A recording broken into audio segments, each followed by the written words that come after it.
One of the spaces that's become a challenge already has become the issue with girls' tennis. And one of the issues with girls' tennis is that in average, and I can use some other international countries rather than the US, actually tennis doesn't have a problem attracting girls to sport. Right? Actually, in a lot of programs there are actually more girls coming in than there are boys, and in many others it's 50-50. Irrespective of that, by the time they're 10, so this stat is from a big study that was done in UK sport, by the time they're 10 there are 3 boys competing to every girl that competes in tennis, okay? And by the time they're 12, 40% of those girls that are competing have left the sport, and then it just keeps getting worse, okay? And one of the issues is also that we are a very male-dominated industry. What's great about this conference, if you look around, is we're about 40% female coaches here, which is amazing, right? Because that doesn't normally happen. Because globally, you're between 15 and 20% of coaches are female. Everybody else is male. What does that mean? It means that girls' tennis isn't just an issue for female coaches. It means girls' tennis is an issue for every coach. Every coach at some point in time is going to be in a situation where they have to think a bit more about the different needs of girls as relation to boys. And of course we're generalizing hugely, but this idea of what are the skills, what are the attributes that you need to know in order to be able to work with girls more effectively. So we've started this mission. The mission is a mission which we invite you all to be involved in. It's not some kind of exclusive club. It's a mission we specifically as well want male coaches to be involved in, because we had a workshop in the Netherlands and we had 6 female coaches and 40 male coaches, and we sent them off with a task to go and find out how you would structure things differently for girls and boys. And we let the male coaches decide, and then they let the female coaches tell the men what they'd actually done and what they'd done wrong and what they really knew. And after an hour they come back and the male coaches said to me, "Thanks for doing that, Mike, because we learnt more from those women in the last hour than we did for you in the last 2 days." In other words, it's a huge void. It's an exploration. It's a real exciting adventure and opportunity for us all to engage in and be involved in. But it is a problem. And 10 and under tennis is not making it better. In some ways it's making it worse, because now you have great little girls that look like that, who can play, who are athletic, who can do all these skills, and now you're getting these so-called high-performance coaches who want a piece of the action, who are seeing stars in their eyes, who are seeing dollar signs, who are seeing glory, and they want to get involved. So if anything, the performance coaches are coming more down to this end, and unfortunately they're the ones that know a little bit less about working with female athletes. So we've asked Michelle Skelly and Sharon Cleland, who are part of we've called them the Dream Team, to start with, tentatively, the Girls Tennis Network Dream Team. So they're part of the Dream Team, and they're just going to present some very simple stuff that we can use today. So please join me in welcoming them. Thank you.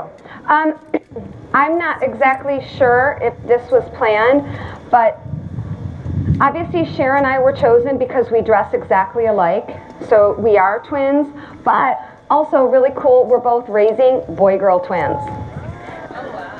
So I think that being a part of this Girls Tennis Network is really awesome, because I can see the difference between what it is to raise a boy athlete and what it is to raise a girl athlete. And what I'm looking at is not only as a coach, but also as a parent, how do all of these factors influence the development of my little female athlete, and is she going to want to continue doing the sports that she does? I did some of my own research. I know Mike was just giving us some stats, but I did some research about just girls in sports in general. And what I found was that girls start playing sports about a year later than boys, which I think that we probably can see that, you know, the boys start playing with their dads and then they get involved in t-ball and soccer and all those other things. But here's the scary thing. Girls might start playing a year later, but they stop playing much sooner than boys, and they drop out at faster rates. In fact, by the age of 14, girls are dropping out of sports at a rate of 6 times faster than boys. So again, taking a look at not just our tennis players, but female athletes in general, why are they dropping out? What is causing them to no longer want to be a part of this? And the feedback is really bothering me. I don't know if it's bothering you. What's going on with this? So why? Why are girls dropping out of playing sports? Well, one of the reasons is they have a huge desire for cooperation and making connections. And in fact, you can just see those little girls over there. They don't all know each other, but they've already found a way to make connections. That's one of the things that really drives them.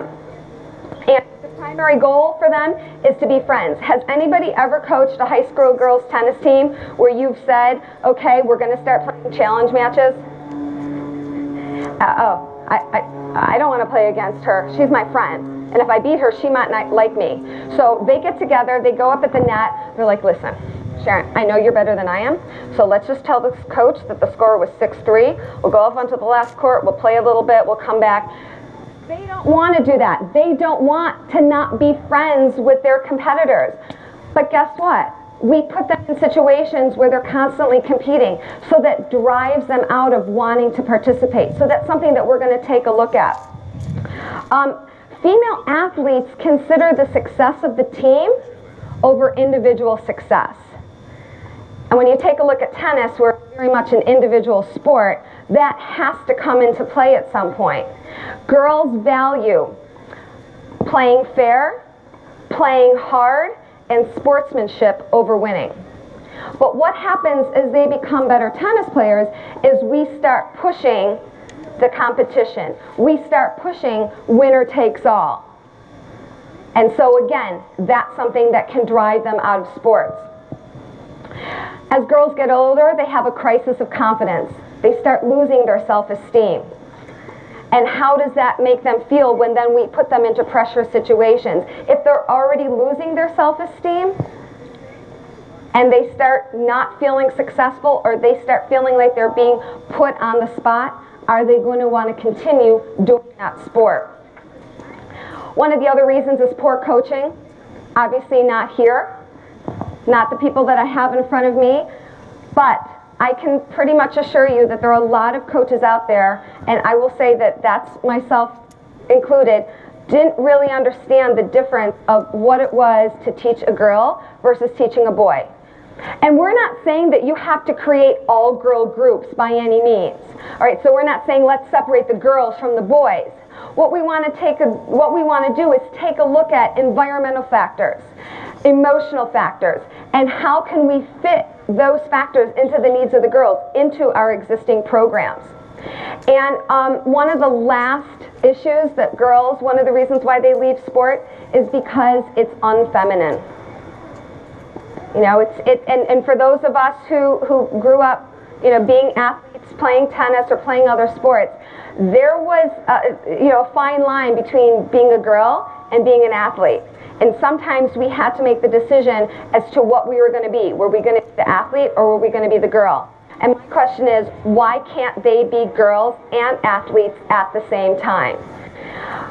As I said, I'm raising boy-girl twins, and so I've got a daughter who's 13, so she is right in line with everything that Sharon and I are going to be talking about. So I use her in my mind as an example, and I think about different things that she does now and the way that she was when she was younger. And one of the really cool things that I'll always remember about her was when she was little, it was very, very important for her to have her nails painted and to be in a dress. But it was also very, very important for her to be better than the boys. And that's something that I want her to be able to continue to do, to be a girl and be an athlete at the same time. So those are the things that we're going to be looking at today. We're going to be showing you different games and different activities. None of them are going to be really earth-shattering. What we want to do is take a look at those activities and how do we fit the needs of girls versus the boys and the way that we've been coaching in the past. Thanks. Thanks, Michelle. you know, going back to what Mike and Michelle said, there's definitely a problem with retention with players in sports, and we can see that in tennis as coaches. And that's one of, you know, Evolve 9 wanted to contribute to this and figure out how do we change what is happening right now. And so what Evolve 9 has done, and Mike has alluded to this as well, we want everybody to be a part of this. We formed a program called the Girls Tennis Network. And with this program, it looks at how do we meet the emotional and environmental needs of girls as they're playing through the junior development pathway. And I think it's important to note that this is not a program and how do we create and bring new players into your facility and club, but rather taking an in-depth look at how do we retain the players you have in your program. So that's what the GTN is really focused on, is looking at how do we retain the current girls you have in your program. I think it's also important to note that many programs out there just focus on just girls in a group and female coaches. It's not the case with GTN. They're looking at how do we provide tools for coaches, both male and female, to retain their female players while working with boys and girls at the same time. So we're looking at this a little differently, and hope you'll come with us for the next 30 minutes while we show you how we do this. So at the end of the presentation, we hope that you have a clear understanding of how to meet girls' needs. And also, as Michelle said, we're going to show you some very simple drills and how to adapt them to accommodate young females in your program. With that, there are 6 pillars or principles that drive the GTN. And what Michelle and I are going to do is present them one at a time, share the definition, how it relates to your female athletes, and then show you a drill on how you would adapt it. Sound good? All right. They're like, quit talking, let's show them. Cool. All right, so the first game I'm going to play is a game that I play with my kids. Again, these are nothing new and innovative. Just showing you the adaptations. This game is called Rush and Crush. All right, girls, come on over. All right, so before I separate you, I'm going to tell you what we're going to do. Okay, this game is called Rush and Crush, and it's going to be doubles. So we'll be playing and 2 playing, and then 1 person waiting out. And then we'll rotate everybody in. Here's the deal. You only win the point if you are both inside the service line, both you and your partner. So you're going to start at the baseline, and then you've got to rush the net. Sound good? Yes. You got it? You sure? Questions? No? All right, you 3, go. Leslie, come here for me. Here, grab these balls and put them all the way in the back so they're not in your way, so you have balls to play with. All right, girls. Just start off the point. That's Allison, right? Go ahead, Allison, go ahead. Play out the point. Oh, you know what, we can just start with a regular hit. Go ahead, go, go, go, go, go. Remember, you both have to be inside the service line. Wait, how many bounces do we get in this game anyway?